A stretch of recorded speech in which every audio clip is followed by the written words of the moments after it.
అరుణాచల శివ అరుణాచల శివ అరుణాచల శివ అంటూ నించున్నారు.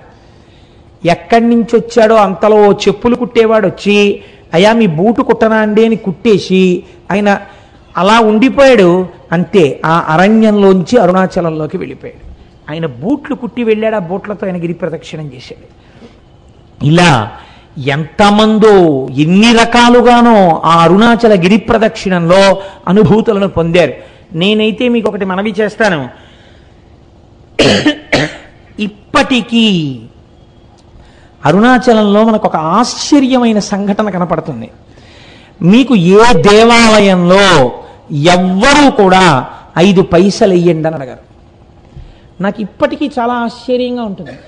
150 మంది వెళ్ళామనుకోండి, సాధారణంగా వాళ్ళు ఏమనుకుంటారు, 150 మంది వచ్చారు మీ గోత్రనామాలు చెప్పండి అనాలి. వాళ్ళు అనరు. వాళ్ళు మీరు పళ్ళెల్లో ఏం వేస్తారని అడగరు. వాళ్ళందరికీ చేతిలో చిటికిడి చిటికిడి చిటికిడి చిటికిడి విభూతి పెట్టేస్తారు.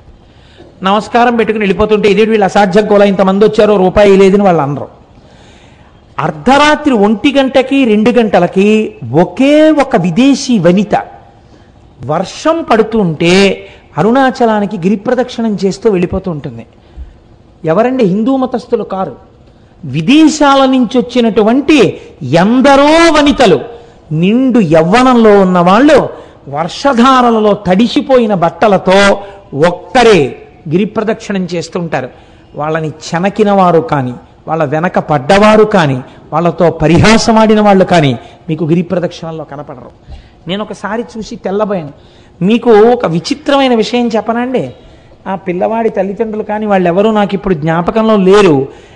నాకు ఒక 2 సంవత్సరాల క్రితం ఆ కుటుంబం వాళ్ళు నా దగ్గరికి తరచూ వస్తుండేవారు. నేను ఉపన్యాసాలు కాకినాడలో చెప్తుంటుంటే ఇంజనీరింగ్ చదువుకుంటున్న పిల్లవాడు అతను, అప్పుడు 2nd ఇయర్ చదువుతుండేవాడు. నేను తరచూ చంద్రశేఖర పరమాచార్య స్వామి వారి గురించి చెప్తుంటే అతను నా దగ్గరికి వచ్చి అడిగాడు, నేను మీ ఉపన్యాసాలు విని కించిత్ ప్రేరణ పొందానండి, నేను మీకు చంద్రశేఖర పరమాచార్య స్వామి వారిని గీసి ఇవ్వాలనుకుంటున్నాను, ఎటువంటి చంద్రశేఖరులు మీకు కావాలని అడిగాడు. నేను ఆ పిల్లవాడు అడిగినటువంటి ప్రశ్న విధానానికి ఆశ్చర్యపోయాను. అంటే నేను ఎలాంటి చంద్రశేఖర పరమాచార్య స్వామిని వారిని కోరితే అలాంటి పరమాచార్యుల వారిని గీయగలవా అన్నాను. గీస్తాను అన్నాడు. నేను తెల్లబోయాను. పరమాచార్యుల వారి ఆచమనం చేసే విధానం చాలా ఆశ్చర్యంగా ఉంటుంది.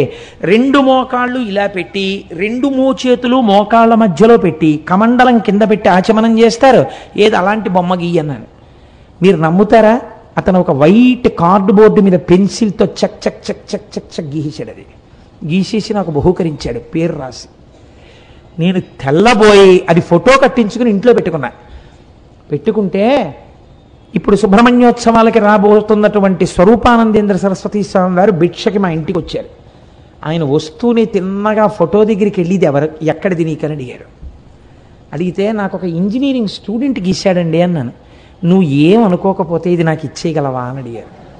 తప్పకుండా తీసుకోండి స్వామి అన్నాను. ఆయన వెంటనే తీసుకుని కళ్ళకద్దుకుని తన పరివారానికి ఇచ్చి ఇది మన పీఠానికి చేర్చండి అని ఇచ్చారు. ఆ పిల్లవాడు అరుణాచలం వెళ్ళి నాకు ఫోన్ చేశాడు, నేను అరుణాచలం వచ్చానండి గిరి ప్రదక్షిణం చేయడానికి కోటేశ్వరారు, ప్రారంభం చేస్తున్నానండి అని. ఆ తర్వాత ఒక 4 రోజులు పోయిన తర్వాత నా దగ్గరికి ప్రసాదం పట్టుకుని వచ్చాడు. అతను ఎప్పుడు వెళ్ళాడు గిరి ప్రదక్షిణానికి? మంచి రోహిణీ కార్తెలో వెళ్ళాడు. వెళ్ళి తెలియక చిన్నపిల్లవాడు కదా, విని